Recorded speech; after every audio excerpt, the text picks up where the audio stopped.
Thank you all for being here. And it's utterly fantastic to be in a city I absolutely love, Liverpool. What a great place. And what a fantastic atmosphere it always is. And being here at the Invisible Wind Factory. I'm struggling as to why it's called the Invisible Wind Factory. I've asked those sitting around me, and the intellectual response was, I haven't got a clue. So if somebody can enlighten me as to why it's called the Invisible Wind Factory, I would be delighted. But a centre for art, music and dancing is fantastic, and that's really what the spirit of Liverpool and Merseyside is about. Emma Goldman said, if I can't dance, it's not my revolution.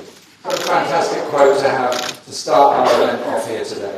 I want to say thank you to all of the Labour candidates that are here today from all across the region. Thank you for what you're doing, and I look forward to you being in the next Parliament as part of the Labour majority.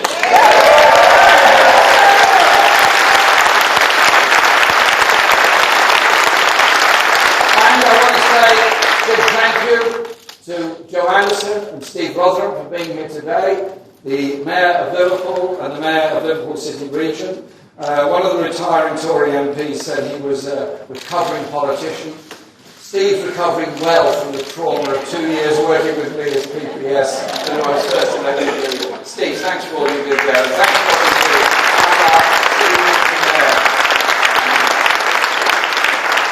The atmosphere at the start of this election campaign is absolutely electric. I've been in 14 constituencies already, and the numbers of people coming out to work and support and campaign for Labour is already much greater than it was at the start of the 2017 election. Our party and our management are so up for this fight.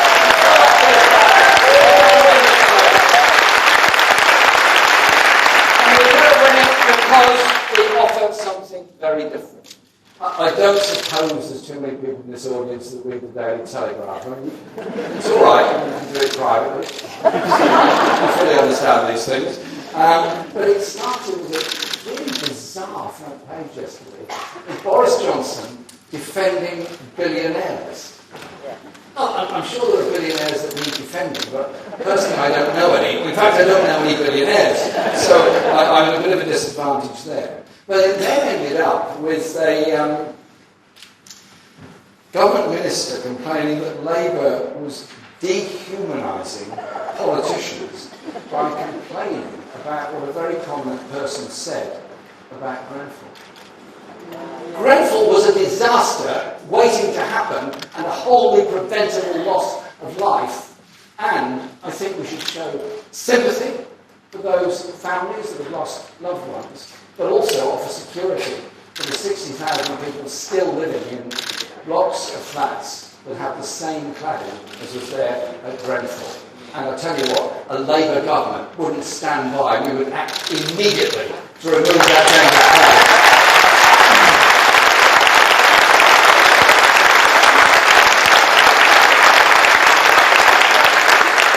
And so, when families complain about living on a death trap, and residents' warnings are ignored, and survivors have to wait years to get rehoused, it shows me that something badly has gone wrong, and that is dehumanising our politics. We'll do things very, very differently. We want to invest so that no community is left behind. As Lucy pointed out, there are massive imbalances between the north and south of this country and the east and west of this country. Levels of investment are very high in transport infrastructure in London and the south east, very low in the north east, north west, Yorkshire, and across much of the Midlands. To take a train from here to Hull, it takes a very long time. You could get to London and well beyond in the same time it takes to get to Hull by train from Liverpool. And so we will be investing all across the north. And we'll be investing through a green industrial revolution. I pay tribute to the work that's been done on Merseyside, to the work on the Mersey barrage, and we will be developing a green industrial revolution that will create thousands of jobs, hundreds of thousands of jobs across this country. But it's also about funding our NHS and our schools and taxing people fairly to achieve it. So our tax plans, which John will outline, will affect 5% of the population. The rest of the population will benefit from it because I believe there's so much unfairness in Britain that it's time to change course and change tack. And we'll be supporting our National Health Service, and all the evidence we've got is that this government is happy to sell our NHS out to the USA, happy to do a trade deal with Donald Trump, which could end up with us sending 500 million of NHS money to big US drugs corporations. I just make it very, very clear. Under Labour, our NHS is not for sale to anybody.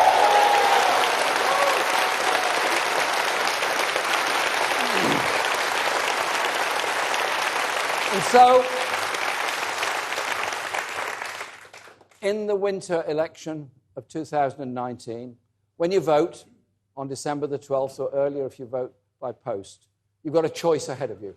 A choice of whether you continue austerity and underfunding of our public services, you stand by on the other side while more people become rough sleepers, you watch our children growing up in poverty, and you watch the brutality of universal credit hitting the very poorest. And for those in work, in middle age, going deeper into debt in order to fund social care for their parents and university education for their children? Or do we say, in the fifth richest country in the world, we can do things differently and better? That we can achieve that level of equality that is possible. We can invest in our public services. We can create the jobs for the future. And we will have secretaries of state and government ministers that get it, that understand it, that are rooted in those communities that will benefit from everything that a Labour government will bring. And I'm very proud now to ask you to put your hands together to welcome somebody who is, as you all know, a very close friend of mine. And as close friends do, you can argue all the time. The whole time. I have still not quite got over the football question with John McDonnell, but that will come later. But in John, we've got somebody who has literally changed the economic debate in this country by force of nature and force of argument. We're no longer debating the merits or otherwise of austerity. We're now debating the necessity of investing in a future to care for those that need the support and care that they deserve, but also to create a society that's absolutely fit for the next generation. And so, it's with great pride and great pleasure I welcome a lad from Liverpool who had a sojourn in Norfolk, ended up in London, but keeps coming back to Merseyside all the time because he absolutely loves Merseyside and Liverpool, and somebody who I think is going to be an historic Chancellor of the Exchequer. In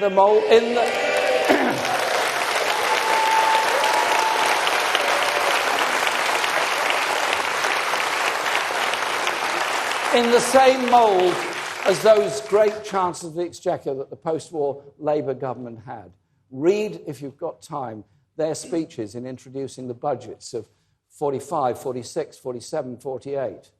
In the midst of all the post-war problems they had, their whole narrative was about dealing with the poverty and injustice and lost opportunities for so many millions of people in Britain at that time. And their force of nature brought us the National Health Service. John's force of nature will bring us the National Education Service, will bring us that investment, that decency, that equality within our society. John, thank you for all you've done, and thank you for all you will do when we've won the election. John McDonnell!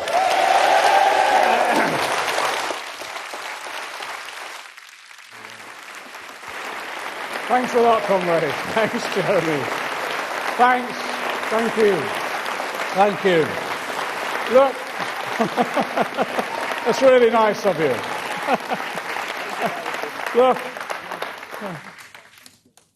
Look, if we can stick together as a partnership after penalty shootouts, that shows you how committed we are to this cause. Look, it's good to be home. It's good to be home again in these, as Jeremy said, in the city of my birth. My Scouse predecessors, like so many others in this city, were originally economic migrants. They came across the sea from Drogheda looking for work, looking for the work so they could work themselves, to be frank, out of poverty. And my goodness, they worked. Just down the road from here, my granddad and my dad worked on the docks. I can still remember as a youngster, my dad coming home. He always used to have, some of you remember, that hook hanging from his belt. The hook that he used to grip bales as they were loaded on and off the ship on the Mersey. Thousands of tons of goods going in and out of this port every day, providing thousands of jobs, keeping thousands of families just above the watermark. Yeah, until the jobs dried up.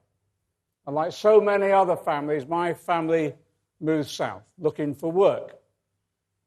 What happened to the Liverpool docks and to Liverpool is what happened to so many cities and communities right the way across the north and Britain. Traditional industries declined and little was done to replace them. Old skills were lost and new skills were just not invested in. Do you know, successive Labour governments did. They really tried to engage and invest, only to see their efforts swept aside when every Tory government was elected.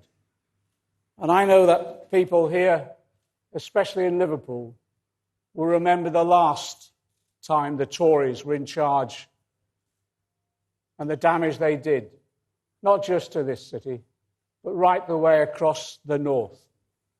Communities were smashed apart. Pride ripped out of towns and cities right the way across the country.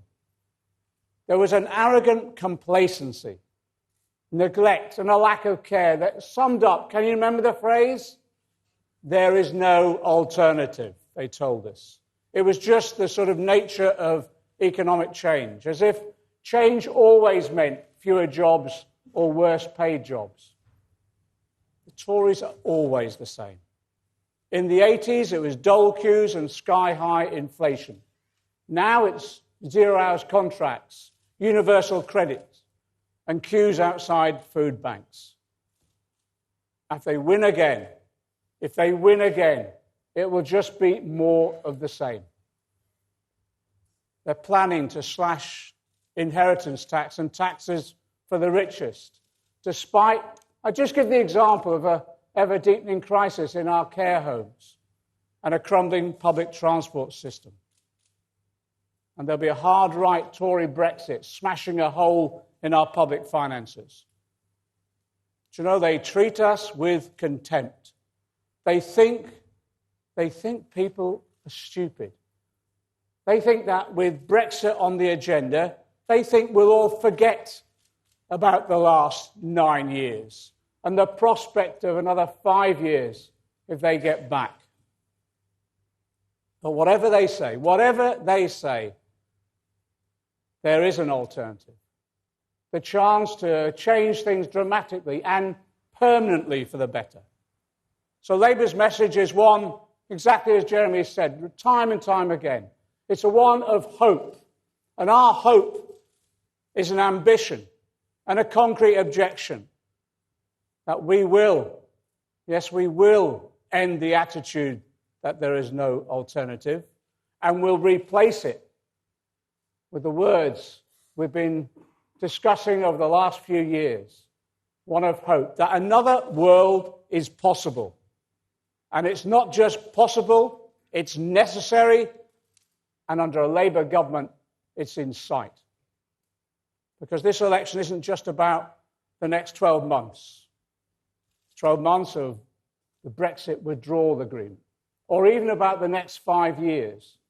It's about the next 10 years. It's about future generations and the future of our country, and yes, the future of our planet. Everything we hold dear, a once-in-a-generation chance to get back on track, remake this country, transform everyone's lives for the better. I haven't got a rose-tinted view of the past. I still remember the conditions my family first lived in. And yes, how hard it was for my parents, like so many others. Well, hard to work just to get by. But this city and this country have a proud record, a proud industrial history, which has been taken away by successive Tory governments. And after years of being held back, those cities and towns like Liverpool, like Manchester, and the smaller towns in the northwest, all of them require radical change to undo the damage that's been done by the Tories. Our aim as a Labour government is to achieve what past Labour governments have aspired to: an irreversible shift in the balance of power and wealth in favour of working people. And that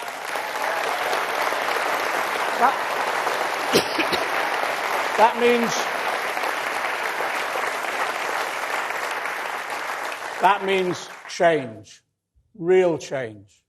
And it means investment on a scale never seen before in this country, and certainly never seen before in the north and outside of London and the southeast. So to achieve that objective, it also requires, therefore, an irreversible shift in the centre of gravity in political decision-making, as well as investment in this country, from its location solely in London to be relocated to the north and regions and nations of this country. So on the scale of change investment needed, I can tell you that, let me just explain, Labour's National Transformation Fund will be bigger than even we promised in 2017. For the areas that haven't had their fare for years, we'll deliver, yes, £250 billion of investment here and around the country over the next 10 years, our Green Transformation Fund, upgrading our energy and transport and other networks.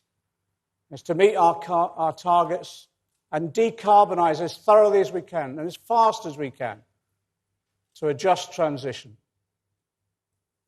I welcome the launch today of the Manifesto for the North.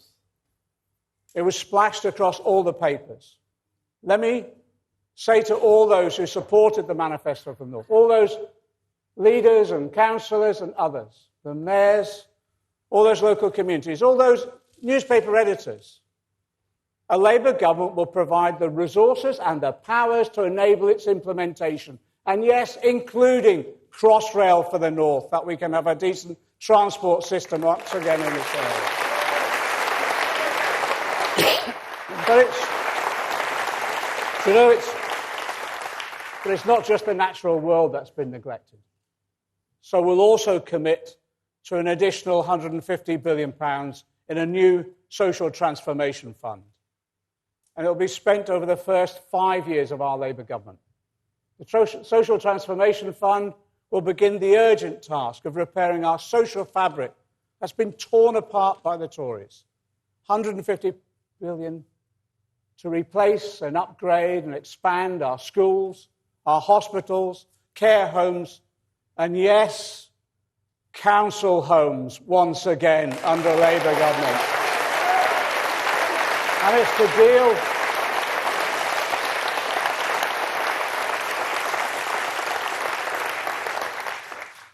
to deal with the human emergency which has been created by the Tories over the last 9 years, alongside, yes, the climate emergency. They're the twin challenges, but they're opportunities as well for our country, a once-in-a-lifetime opportunity to upgrade our infrastructure for good. It's because we have no other choice. We have to do it if we're to stand any chance whatsoever of tackling climate change, if we're to stand any chance of providing a decent quality of life for all our people. Yes, and also if we're ever to bring our communities back together again. And we have to act now, and we have to act big, and we have to act decisively. So all of these initiatives will be linked in a comprehensive programme to transform our economy and people's lives. Those who need jobs, linked with the need to actually create and build the new wind turbines. Those with new ideas for green technologies, linked with the areas where manufacturing investment has become for many a memory of your grandparents. That means making sure we transition away from fossil fuels to green energy sources, that those new jobs are located in communities where they're needed, within the investment in skills to go alongside the investment in infrastructure. Not like now building wind farms in Scotland with components shipped in from around half the world, whilst yards making the same components stand idle in Fife. It means bringing 27 million. It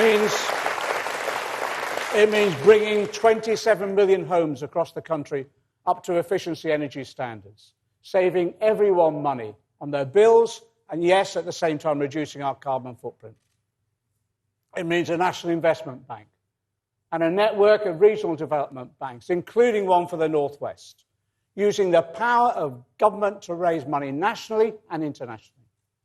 And new banks, including our Post Bank, to pass on those resources into the hands of communities themselves.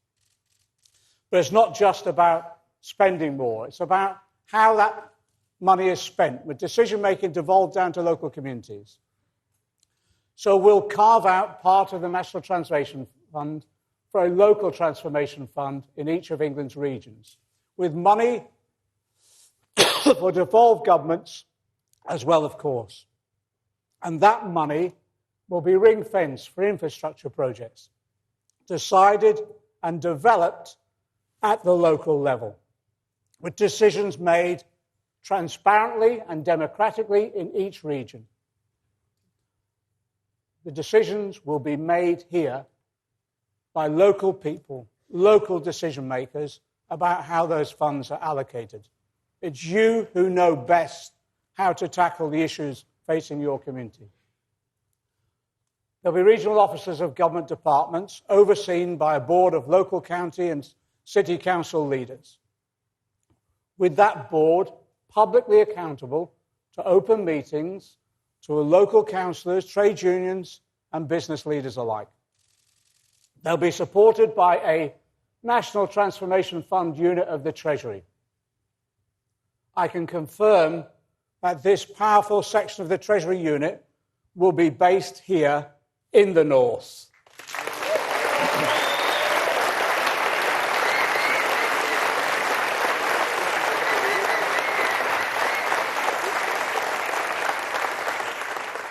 There's a rumour going round that it'll be as close to Anfield as possible. At the same time, my Treasury ministerial team are here. Our meetings will no longer solely be in London. Labour's Treasury ministers will meet outside of London. We'll have a ministerial office in the north as well. What does this mean?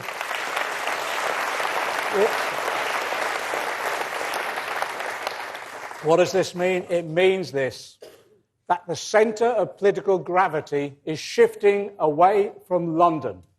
It's coming back home to the north. This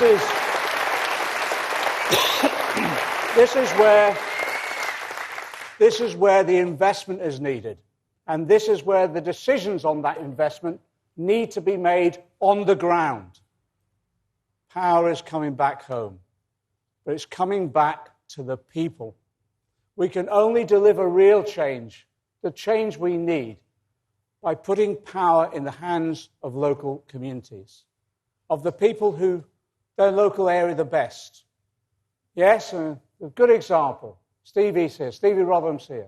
Like those who came up with the idea of the tidal barrage across the Mersey. Yes, which I tell you, we'll build, and we'll build it together.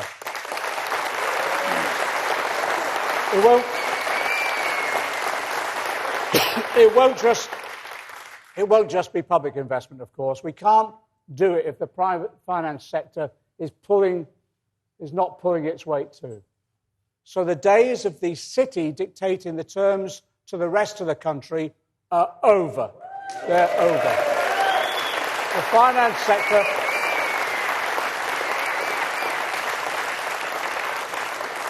The finance sector will be brought in line with the rest of us in tackling the emergency that we face, with an end to short-termist thinking, the thinking that only prices risks associated with an investment here and now, rather than the potential for dramatic change in the price of carbon investments.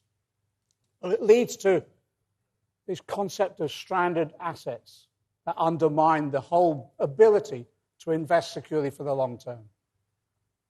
There's not just short-term thinking of the finance sector that needs to change. Nothing shows the short-sighted short-termism of the Tories more than their approach to university tuition. We know it will cost money to make tuition free again, to scrap tuition fees. And we're upfront about that. We've costed it in our grey book at the last election, and we will this election. But the Office of Budget Responsibility restated forecast, which was meant to be published today, was expected to show tens of billions more borrowing, because the Tories designed an expensive student loan system that hid the costs off the books. They got caught out in the end. Too late, though, for the millions who racked up tens of thousands in debt, youngsters in debt as a result of eye-watering interest rates. That's what happens when you design fiscal rules to minimise the costs on one side of the balance sheet, ignoring the benefits on the other. Labour won't make that mistake. And I can tell you that our fiscal rule for the next Parliament will exclude borrowing for investment for borrowing targets. It will mandate us to deliver an improvement in the overall balance sheet by the end of the Parliament, so that when we invest in the infrastructure our country desperately needs, it's recognised on both as a cost but also as a benefit. And yes, adding to the government's debt, but also adding to the government's assets and strengthening our public sector to deal with the future.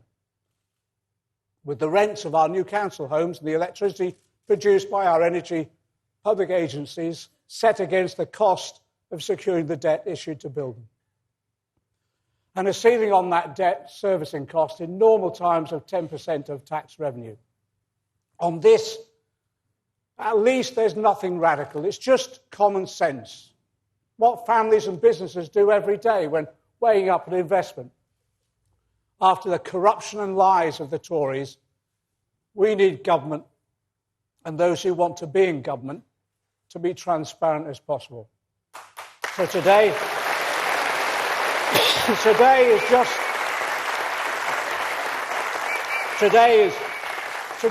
the start. We'll lay out our tax and spending plans as we go along, and in our fully costed manifesto, underpinned by a cutting-edge fiscal rule that enables us to borrow for productive investment. So this choice in this election isn't just clear, it's historic. On the one hand, the Tories, the very people who've just inflicted a decade of harsh, brutal and unnecessary austerity cuts on our community. The people who starved our NHS, our schools, our police budgets of the resources they need. These are the people who all of a sudden are now gushing with election stunt offers of spending more. They just take us for fools, don't they?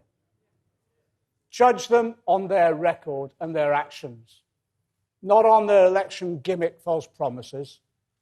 And we know, particularly in this city, you can't trust a word they say.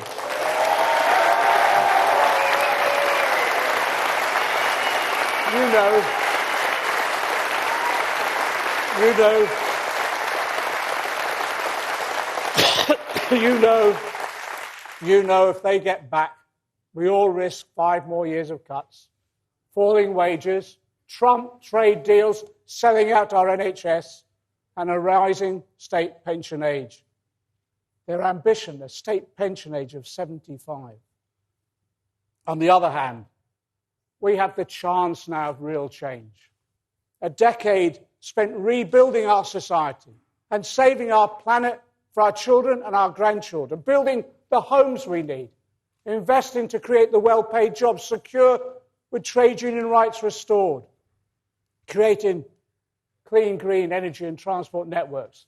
That change begins, yes, with voting Labour and electing a Labour government with Jeremy Corbyn at its helm.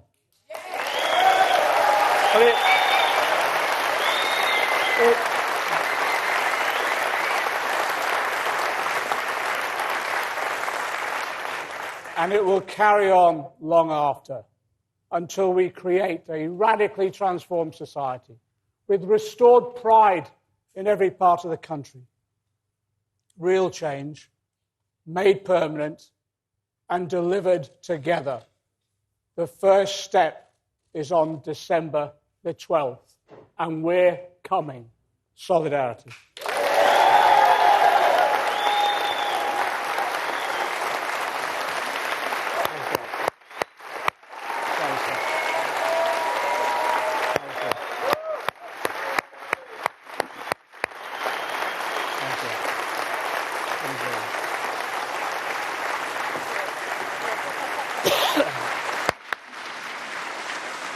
Thank you.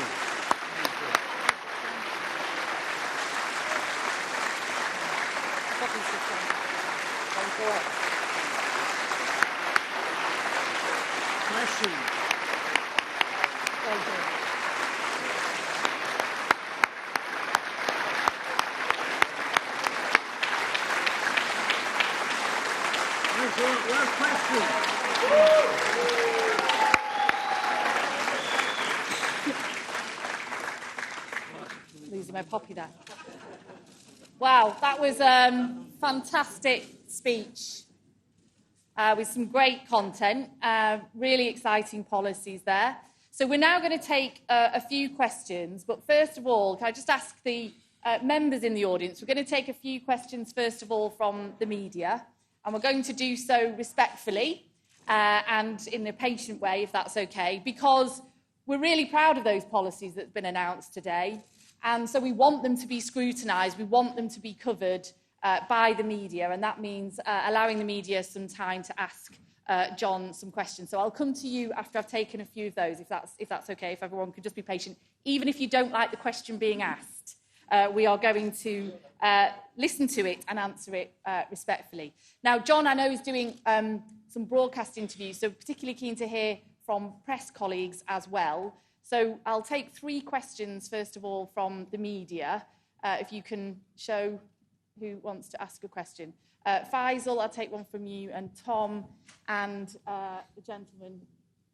Yes, the gentleman there. Faisal. Faisal Islam, BBC. Shadow Chancellor, just down the East Lancs Road, the Chancellor has been making some arguments with echoes of what you say, saying that low interest rates are an advantage to invest. He seems to be targeting tens of billions rather than hundreds of billions in investment. Doesn't the scale of what you want to do, doesn't that risk scaring the markets and putting up those interest rates that you're relying on being low? OK, I'm going to take another 2. So Tom from Sky. Mr. McDonnell, this is an extraordinary amount of money that you are proposing to invest. Can you just set out to us whether or not these figures or these ambitions would change if Labour were voted in as a government, that you had a successful renegotiation of the Brexit deal, that there was the referendum that you are proposing, and that the UK voted on that Labour Brexit to leave the UK? Would that have any impact on what you are proposing? OK, and one more. The gentleman with the glasses. Yeah, the gentleman with the glasses there. Just say who you are. Ooh. Hello, Mr. McDonnell. Dan Bloom from the Daily Mirror. You've said yourself a lot of this money is going into housing. Is that going to add to, increase Labour's existing target for the number of homes you've built? And just quickly, if I may, after last night's events, do you think the next deputy leader of the party has to be a woman? On the last one, I'm always in favour of gender balance.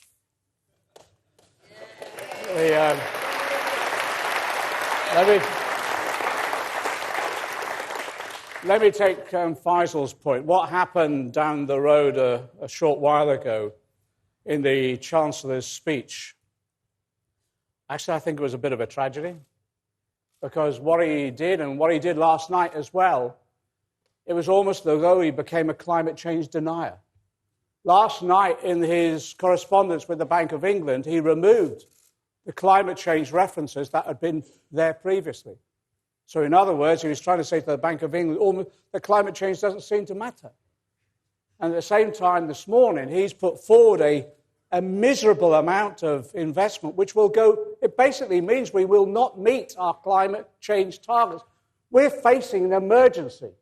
He seems to deny it, not even acknowledge it on the scale of investment that he's putting forward. We will not be able to meet, on that basic level of investment, our climate change targets. And he's putting at risk future generations. That's unacceptable.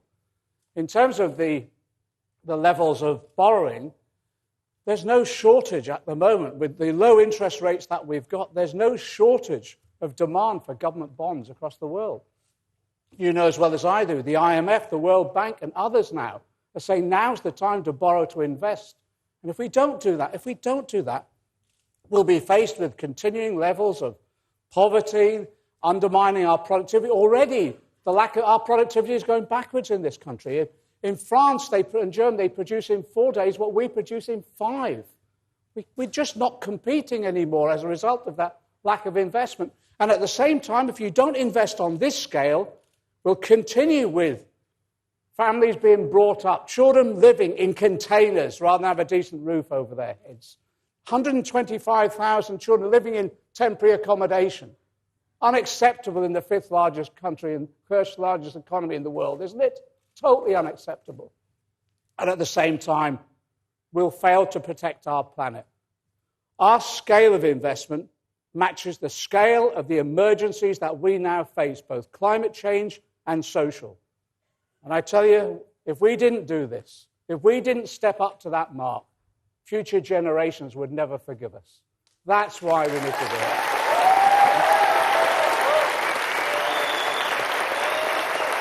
it.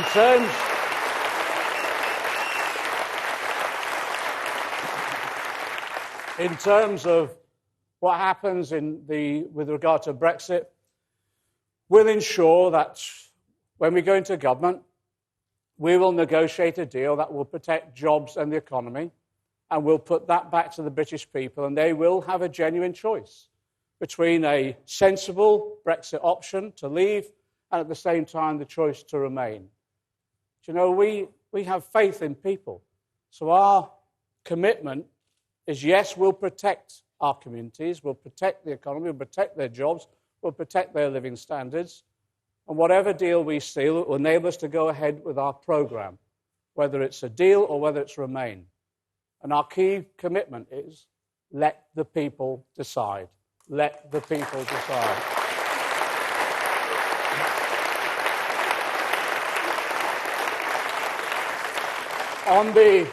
On the scale of investment we've put forward, it will enable us to complete our objectives in terms of house building. So this will give us the 100,000, the level of house building that we need, the council housing, the social housing, the housing associations that will be. We'll publish the details of our programme in our manifesto. And again, the detail of all our costings will be there and will enable people, yes, to, I think, have confidence that once again we'll be a country that can house its people. Because at the moment, we have a government that's failed to house its people, failed to feed its people, failed to deliver employment which lifts people out of poverty, and failed, yes, tragically, as we've seen in many of our areas, to give them the basic levels of security against rising crime. Will transform our society.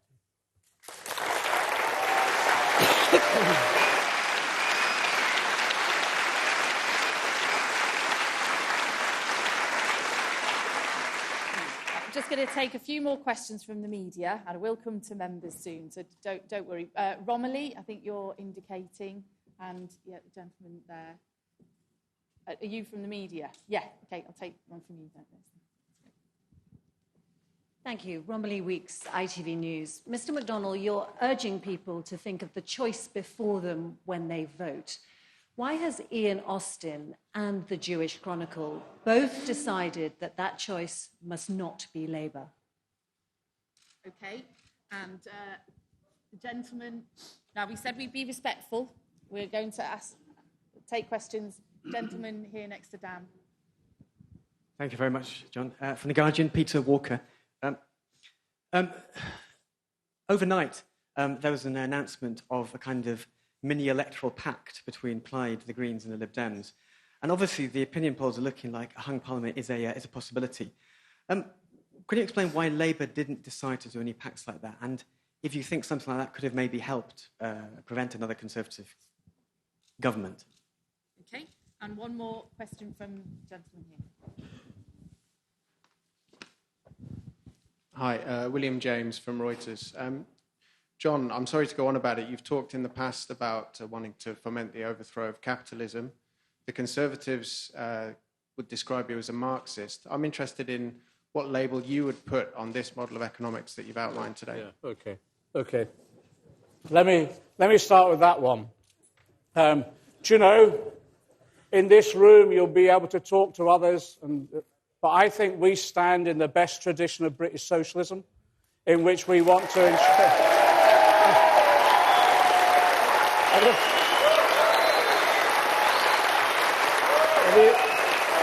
Have you listened?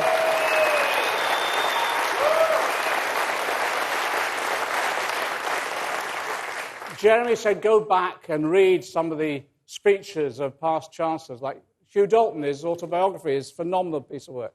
Look at what happened. Gordon Brown, his commitment to lift children out of poverty. We stand in that tradition of socialism. And all of them had a shared ambition with us, which was to change the world. And that means changing and transforming this economic system that so betrayed our people. It cannot be right that this economic system...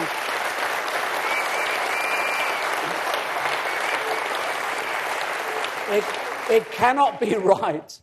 Well, this economic system, which some people think is the perfect way to operate our economy, and we have 1.6 million food parcels handed out through food banks last year to people, many of whom are in work.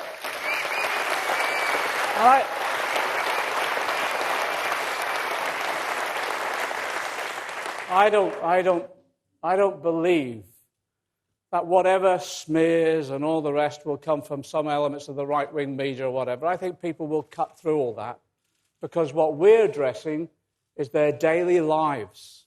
How we can tackle, yes, levels of poverty, but also even those, we've got 4.5 million children in poverty. 2/3 of them are in families where someone's at work. What does that say about wages? But even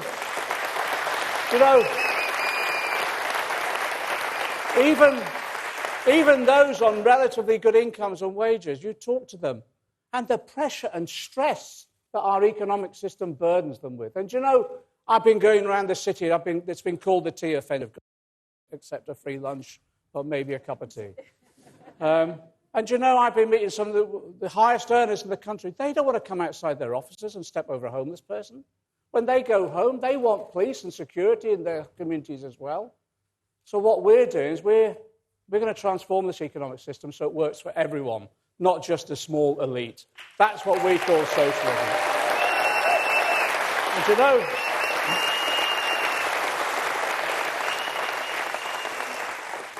this issue around pacts, etc. Look, let's be clear. We're going to have a majority Labour government. We don't need any pacts. But I just say this to those Greens and others who are getting into bed with the Lib Dems. I remember what the Lib Dems did when they were in government. I remember.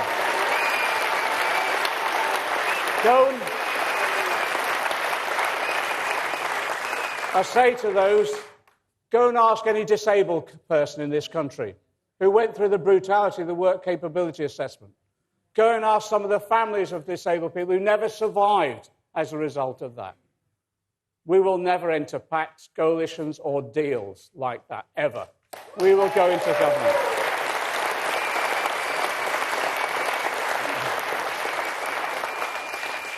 Let me just say this about some of the statements made by a former Labour MP this morning.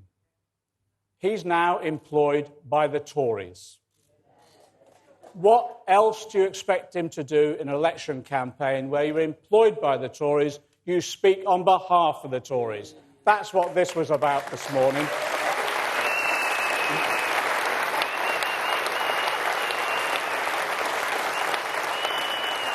On the issue of what's happened in the Jewish media over the last week or so, Of course we're saddened by it. Of course we're saddened by it.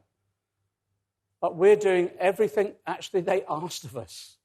We're doing everything asked of us to address this issue. Yes, it was a tiny number, less than 1/10% of the issues in terms of our membership, but it doesn't matter. One anti-Semite is too many within our movement. That's why we've done everything we can.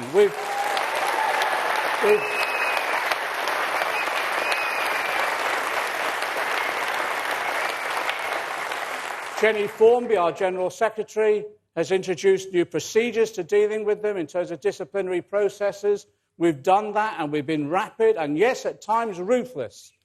But also we've done exactly as they asked of us. We've introduced an education programme independently designed to raise the level of awareness of anti-Semitism, not just within our party, but more importantly within all of society. But I tell you, go and ask the Tories what they're doing about what racism within their own party. So,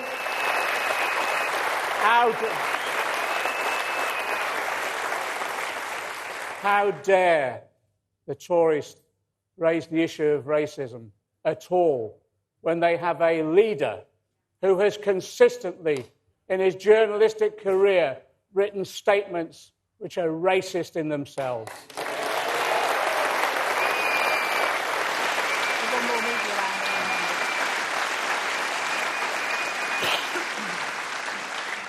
Thank everybody for their continued patience.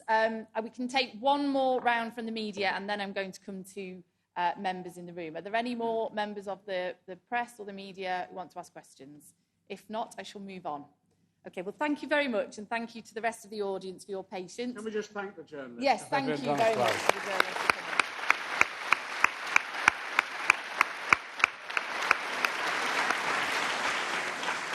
Even you, Quentin, you're looking sharp, but even you, even the Daily Mail will thank.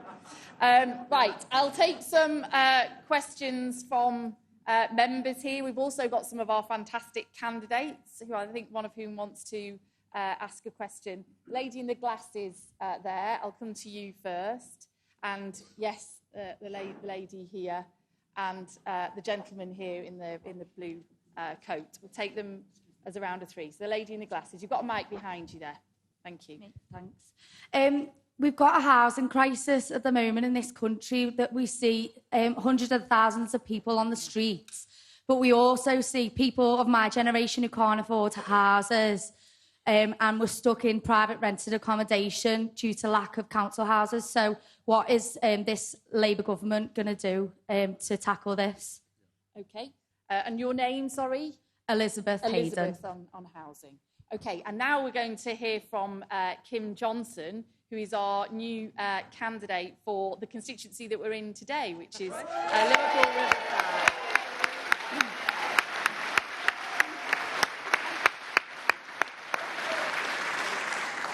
Well, we all know how despicable the Tories are, but they've outshone themselves this week with Jacob Rees-Mogg in terms of him trashing the memory of the Grenfell victims who perished in that awful fire, by him stating that they did not have the common sense to leave that building, suggesting that he is an elitist, that they didn't know any better. And my question is, should he be asked to leave his position and to get off the green benches that he so often lolls all over? Yeah,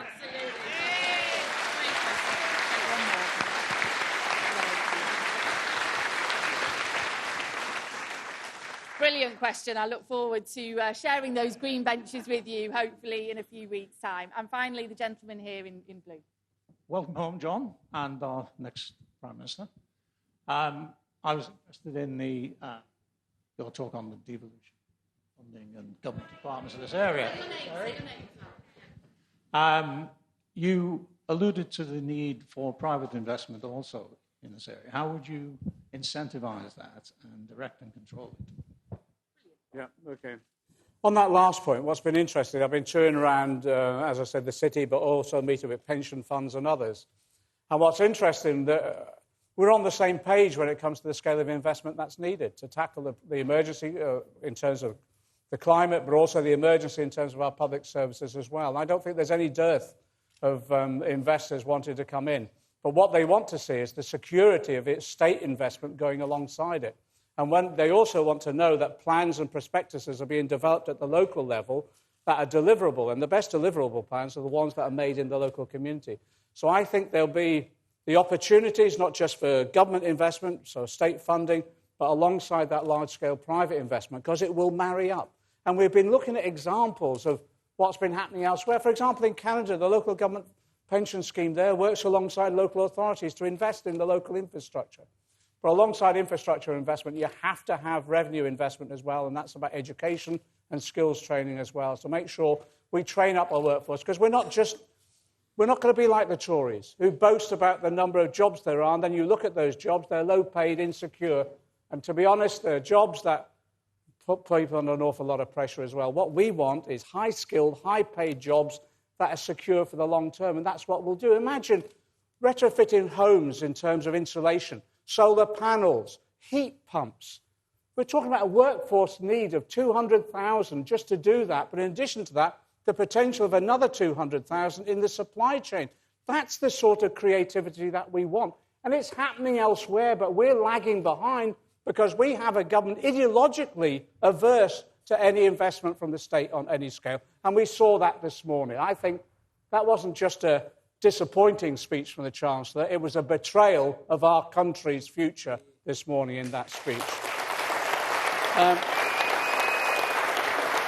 In terms of... Look, my voice has been going a bit. It's never recovered since Madrid. I'm sorry about that. In terms of renters, what we've said is what we want is long-term secure tenancies. That's the first thing. But the second thing as well, we want to give local authorities the powers, if necessary, to control rents within their areas as well. And you know, people think this is radical. It's not radical. It happens right the way across Europe. And we used to have a fair rent system in this country so that people weren't exploited. It was related to what people could afford and what they earned. But actually, in the long term, the reality is they may be short-term measures, but the long-term issue is about building the homes that we need. The more homes we build, the more opportunities there are to, yes, and buy and rent, and that reduces prices. This housing demand that we have now is not some plague. It's as a result of the lack of governments building council homes. It's as simple as that, and we will build them. In terms of Japers Rees-Mogg, don't get me going. But let me just say this. Jeremy and I have been going on the silent walks of the Grenfell families, and the firefighters come along with us as well. It is incredibly moving. And yeah, distressing actually. And remember, it was Jeremy who was can you remember that scene when Jeremy went down to Grenfell soon afterwards and just embraced people? That's what MPs should be doing, embracing them and supporting them, not using derogatory language in the way that Jacob Rees-Mogg did. And I tell you, what does it show you? It shows you they have no idea how we live. They have no idea how ordinary working people feel. And they, through their sense of entitlement, this elite, to be frank, patronize us, look down upon us, and when they get power, walk all over us. That society will come to an end on December the 12th.